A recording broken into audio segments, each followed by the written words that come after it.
YCP నేత మాజీ MLA Bhumana Karunakar Reddy భూ ఆక్రమణలపై రెవెన్యూ అధికారులు ఎట్టకేలకు చర్యలు చేపట్టారు. కూటమి ప్రభుత్వం చేపట్టిన విజిలెన్స్ విచారణలో 100 కోట్ల విలువైన భూములు ఆక్రమణకు గురైనట్లు వెలుగులోకి వచ్చింది. విజిలెన్స్ నివేదిక మేరకు భూ ఆక్రమణలపై రెవెన్యూ అధికారులు ఉక్కుపాదం మోపారు. తిరుపతి పరిసరాల్లోని భూ ఆక్రమణలపై రెవెన్యూ అధికారులు తీసుకుంటున్న చర్యలపై మా ప్రతినిధి నారాయణప్ప గ్రౌండ్ రిపోర్ట్.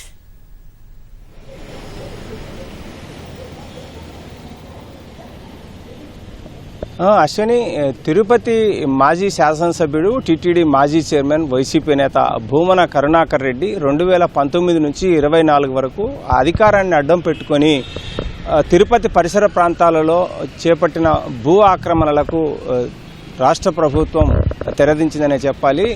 2019-24 సమయంలో శాసనసభ్యుడిగా ఉన్నప్పుడు ఆయన అధికారాన్ని అడ్డుపెట్టుకొని తిరుపతి నగర శివార్లలో ఉన్న మంగళం గ్రామ పంచాయతీలో 47/1, 47/2 గ్రామ సర్వే నంబర్లలో 7 ఎకరాల 30 సెంట్లు, అదేవిధంగా తిరుచానూరు గ్రామ పంచాయతీలోని 471, 472 సర్వే నంబర్లలో 9 ఎకరాల 33 సెంట్లను ప్రభుత్వ భూమిని ఆక్రమించి ఆయన తన సమీపంలో ఉన్న తన భూమిలోకి కలిపేసుకున్నారు. దీనికి సంబంధించి కూటమి ప్రభుత్వం అధికారంలోకి వచ్చాక కరుణాకర్ రెడ్డి భూ ఆక్రమణలపై విజిలెన్స్ విచారణకు ఆదేశించింది.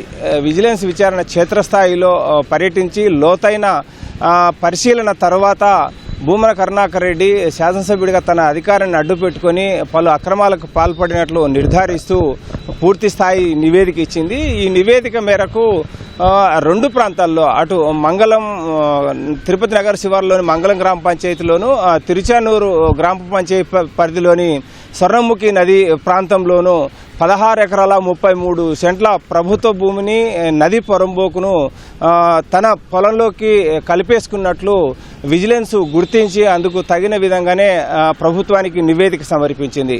ప్రధానంగా మంగళం గ్రామ పంచాయతీ అంటే తిరుపతి నగర శివార్లలోనే ఉంటుంది.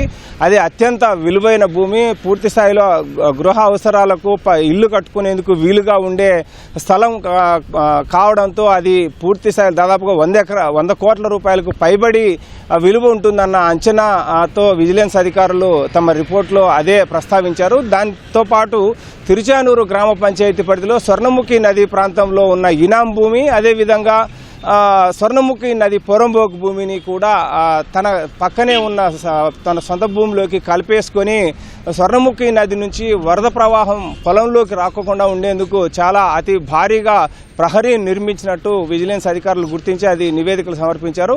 ఆ నివేదిక మేరకు రాష్ట్ర ప్రభుత్వం చర్యలు తీసుకోవాలని చెప్పి ఆదేశించిన నేపథ్యంలో తిరుపతి రూరల్ తహసీల్దార్ నేతృత్వంలో ఆర్డీఓ ఆదేశాల మేరకు భూమన కరుణాకర్ రెడ్డి ఆక్రమించిన భూమిని నిన్న రాత్రి నుంచి స్వాధీనం చేసుకునే కార్యక్రమం కొనసాగుతుంది. ఇంకా ఇప్పటికీ ఆ కార్యక్రమం కొనసాగుతుంది. ఎందుకంటే ఆ స్వర్ణముఖి నది సమీపంలో నది పొరంబోకు భూమిని ఆక్రమించుకునే సమయంలో ఈ దాదాపుగా 1,00,000 క్యూబిక్ మీటర్ల మట్టిని స్వర్ణముఖి నదిలోకి వదిలి పూడ్చివేసి అటు పెద్ద ఎత్తున అత్యంత లోతుగా ప్రహరీ నిర్మాణాలు చేపట్టారు. ఆ ప్రహరీ నిర్మాణాలను తొలగించడానికి కాస్త ఇబ్బంది ఎదురవుతున్న నేపథ్యంలో ఆ ప్రహరీకి సమీపంలో ట్రెంచ్లు అంటే కందకాలు తవ్వాలని చెప్పి నిర్ణయం తీసుకున్నారు. అంటే 4 వైపులా, అటు స్వర్ణముఖి నది పొరంబోకు, అదేవిధంగా అటువైపు ఈనాం భూమి, కరుణాకర్ రెడ్డి పట్టా భూమి ఉన్న ప్రాంతంలో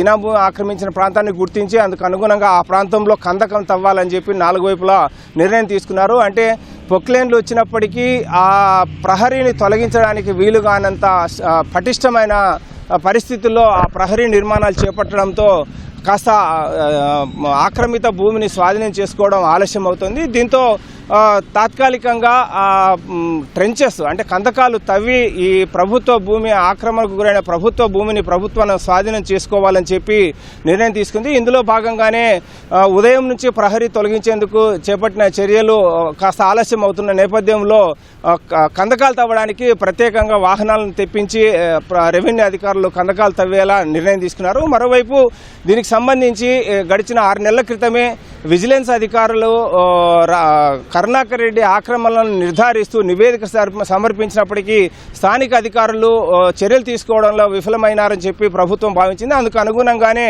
అప్పట్లో తిరుపతి రూరల్లో ఎంఆర్ఓగా పనిచేసిన వ్యక్తి కావచ్చు, అదేవిధంగా ల్యాండ్ అక్విజిషన్కి సంబంధించిన విభాగంలో కలెక్టర్ ఆఫీసులో పనిచేస్తున్న ఓ ఉద్యోగిపై కూడా మెమోలు జారీ చేసి వారిని వివరణ కోరుతున్నారు.